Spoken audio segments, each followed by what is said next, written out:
Tempo comum, 18ª semana, quarta-feira. Tema: 51. A virtude da humildade. Pontos a meditar.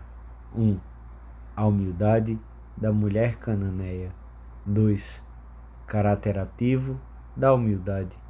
3. O caminho da humildade.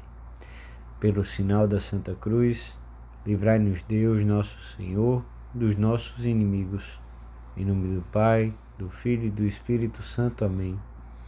Meu Senhor e meu Deus, creio firmemente que estás aqui, que me vês, que me ouves. Adoro-te com profunda reverência. Peço-te perdão dos meus pecados e graça para fazer com fruto este tempo de oração. Minha Mãe Imaculada, São José, meu Pai, Senhor, meu anjo da guarda, intercedei por mim.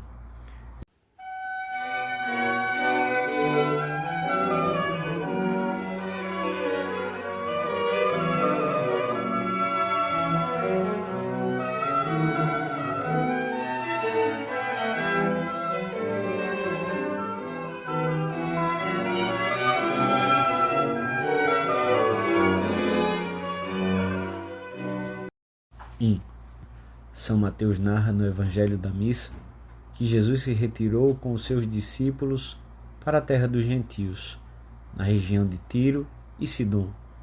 Ali, aproximou-se deles uma mulher que implorava aos brados: Senhor, filho de Davi, tem piedade de mim. Minha filha é cruelmente atormentada pelo demônio. Jesus ouviu-a, mas não respondeu nada. Santo Agostinho comenta que não lhe faz caso precisamente porque sabia o que lhe reservava.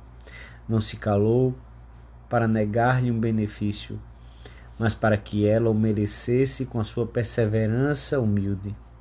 A mulher deve ter insistido durante um bom tempo, porque a certa altura os discípulos, cansados de tanta persistência, disseram ao mestre: atende-a e despede-a, porque vem gritando atrás de nós.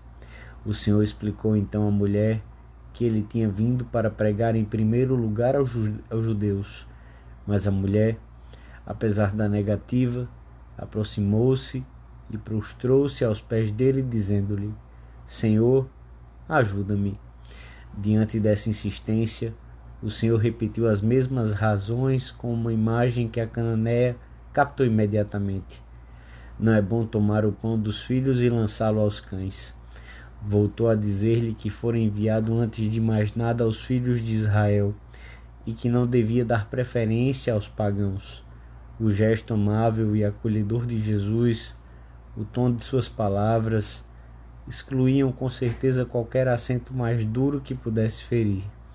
Seja como for, a verdade é que as palavras de Jesus aumentaram a confiança da mulher, que disse com grande humildade: assim é, Senhor, mas também os cachorrinhos comem das migalhas que caem da mesa dos seus donos. Reconheceu a verdade da sua situação, confessou que eram seus senhores aqueles que Jesus havia chamado filhos. O próprio Santo Agostinho sublinha que aquela mulher foi transformada pela humildade e mereceu sentar-se à mesa com os filhos. Conquistou o coração de Deus, recebeu o dom que pedia e um grande elogio do Mestre. Ó mulher, grande é a tua fé, seja-te feito como queres. E desde aquela hora, sua filha ficou sã. Mais tarde, seria certamente uma das primeiras mulheres provenientes da gentilidade a abraçar a fé e conservaria sempre no seu coração o agradecimento e o amor ao Senhor. Nós que estamos longe de igualar a fé e a humildade desta mulher, pedimos com fervor ao Mestre: Jesus bom, se tenho de ser apóstolo, é preciso que me faças muito humilde. O sol envolve em luz tudo quanto toca. Senhor, invade-me com a tua claridade. Endeusa-me, que eu me identifique com a tua vontade adorável, para me converter no instrumento que desejas.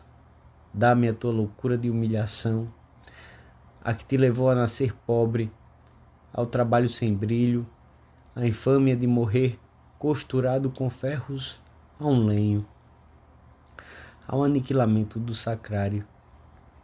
Que eu me conheça, que me conheça e que te conheça. Assim, jamais perderei de vista o meu nada.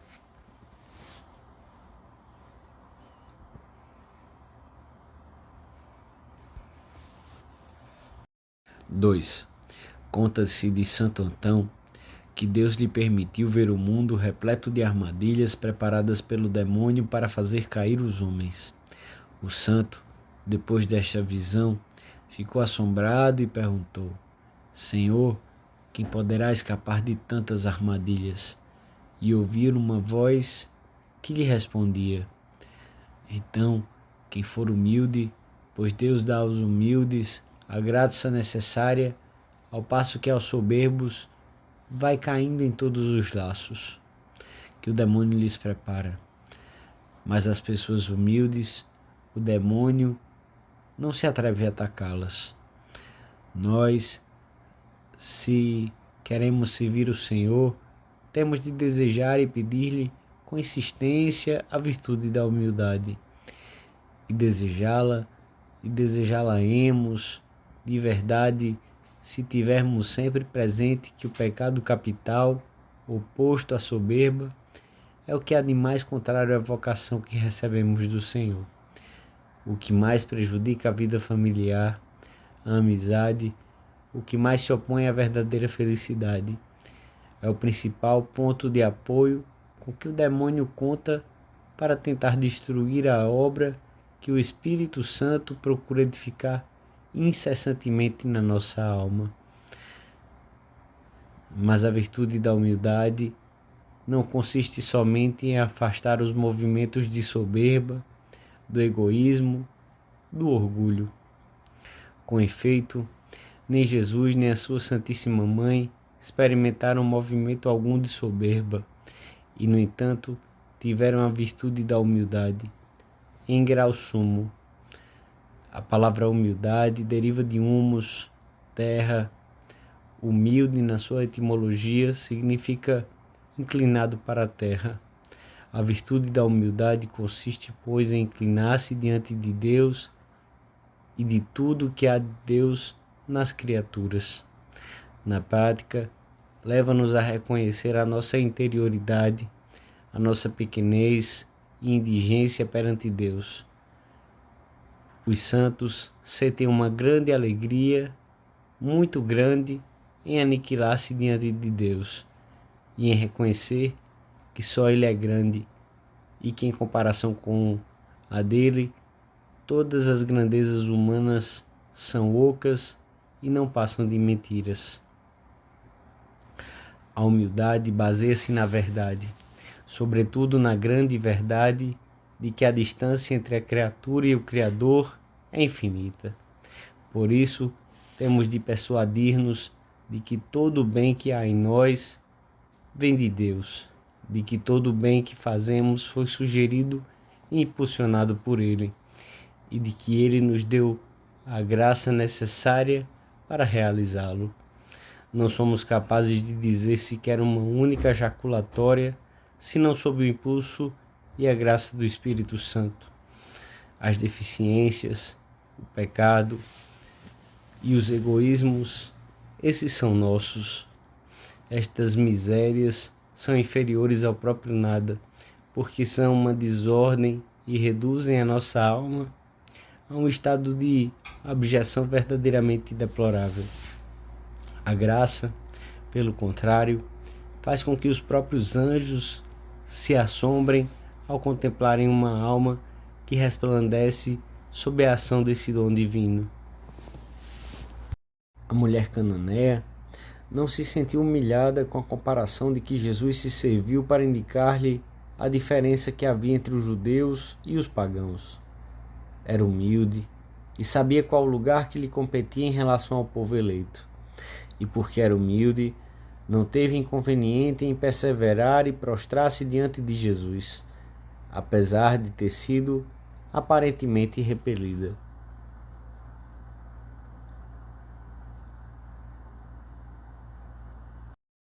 3. A pergunta como hei de chegar à humildade corresponde à resposta imediata, pela grandeza de Deus. Somente a graça divina nos pode dar a visão clara da nossa própria condição e a consciência da grandeza de Deus que dá origem à humildade. Por isso, temos que desejá-la e pedi-la incessantemente, convencidos de que com essa virtude amaremos a Deus e seremos capazes de grandes empreendimentos, apesar das nossas fraquezas. Além de sermos almas de oração, temos de saber aceitar as humilhações, normalmente pequenas, que surgem diariamente por motivos tão diversos. Na execução do nosso trabalho, na convivência com os outros, ao notarmos as fraquezas e os erros em que caímos, sejam grandes ou pequenos. Conta-se de São Tomás de Aquino que um dia alguém o advertiu de um suposto erro de gramática que teria cometido enquanto lia. Corrigiu-o conforme lhe indicavam. Depois os seus companheiros perguntaram-lhe por que o fizera, se sabia perfeitamente que o texto, tal como o tinha lido, era correto. O santo respondeu: diante de Deus é preferível um erro de gramática a outro de obediência e humildade. Percorremos o caminho da humildade quando nos lembramos de que não és humilde quando te humilhas, mas quando te humilham e o aceitas por Cristo. Quem é humilde não necessita de pensar em louvores e elogios para cumprir as suas tarefas, porque a sua esperança está posta no Senhor. E Ele é, de modo real e verdadeiro, a fonte de todos os seus bens e a sua felicidade. É Ele quem dá sentido a tudo o que faz. Uma das razões pelas quais os homens são tão propensos a louvar-se, a sobreestimar o seu valor e os seus poderes, a ressentir-se de qualquer coisa que tenda a rebaixá-los aos seus próprios olhos ou aos olhos dos outros, é não verem outra esperança para a sua felicidade que eles mesmos. É por isso que se mostram frequentemente tão suscetíveis quando são criticados, tão grosseiros com os que os contradizem, tão insistentes em dizer a última palavra, tão ávidos de ser conhecidos, tão ansiosos de louvores, tão decididos a governar o seu ambiente, apoiam-se em si mesmos como um náufrago se agarra a uma palha, e a vida prossegue e cada vez estão mais longe da felicidade. Quem luta por ser humilde não anda à busca de elogios nem de louvores, e se lhe chegam, procura encaminhá-los imediatamente para a glória de Deus, que é o autor de todo bem. A humildade manifesta-se não tanto no autodesprezo como no esquecimento próprio, mediante o reconhecimento alegre de que não temos nada que não tenhamos recebido de Deus. Para Ele, toda glória. Aprenderemos a ser humildes se meditarmos na paixão do Senhor, se considerarmos a sua grandeza diante de tanta humilhação, se tivermos presente que se deixou levar ao Calvário como cordeiro ao matadouro, conforme fora profetizado, se pensarmos na sua humilhação ao permanecer nos nossos sacrários, onde nos espera para nos levantar o ânimo depois de um desgosto causado talvez pela nossa soberba.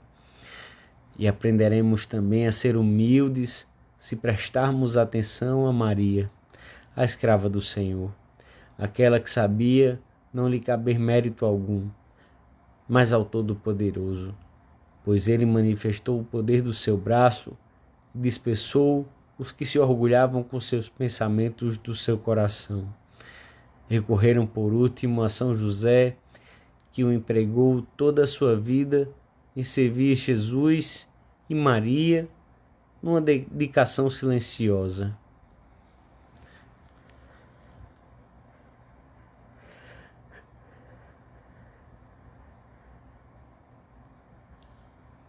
Dou-te graças, meu Deus, pelos bons propósitos, afetos e inspirações que me comunicaste nesta meditação. Peço-te ajuda para os pôr em prática. Minha Mãe Imaculada, São José, meu Pai, Senhor, meu anjo da guarda, intercedei por mim.